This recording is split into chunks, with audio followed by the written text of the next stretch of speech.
जो कौन सा फेस्टिवल आने वाला है? होली। आप सबको होली अच्छी लगती है? Yes ma'am. होली कैसा त्योहार है? रंगों का त्योहार है। कैसा है? रंगों का। लाल, पीला, नीला, गुलाबी कलर लगाते हैं ना एक दूसरे पे। Yes ma'am. आज हम आपको एक कहानी सुनाएंगे जिससे आपको पता चलेगा कि होली क्यों मनाई जाती है। पता है आपको होली क्यों मनाई जाती है? No ma'am. तो आज आपको इसके पीछे की कहानी सुनाएंगे, ठीक है? एक बार एक राजा था। क्या नाम था इसका? हिरण्यकश्यप। क्या नाम था? बहुत ही निर्दयी राजा था, क्रूर राजा था। कैसा था? क्रूर था, निर्दयी था। उसको किसी के ऊपर भी दया नहीं आती थी और वो चाहता था कि सब मेरी ही पूजा करें।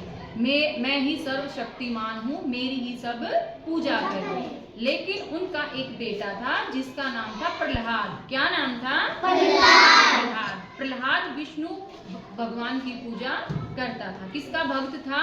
विष्णु भगवान का। हिरण्यकश्यप चाहता था कि उनका बेटा भी विष्णु भगवान की पूजा ना करके किसकी पूजा करे? अपने पिता की पूजा करे। तो हिरण्यकश्यप की एक बहन थी। कौन थी? बहन जिसका नाम था होलिका। क्या नाम था? होलिका। होलिका को ये वरदान मिला हुआ था कि कोई भी आग उसको नहीं जला सकती, ठीक है?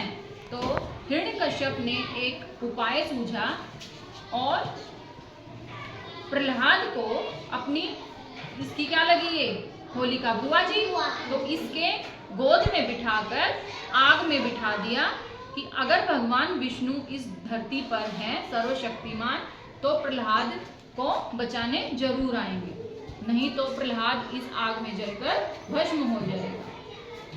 तो अपनी बुआ जी की गोद में बैठकर, होलिका की गोद में बैठकर प्रहलाद ने विष्णु भगवान का ध्यान किया और अपने ईश्वर को पुकारा, प्रार्थना की कि हे विष्णु भगवान, क्या प्रार्थना की? हे विष्णु भगवान, मेरी रक्षा करो, मेरी रक्षा करो।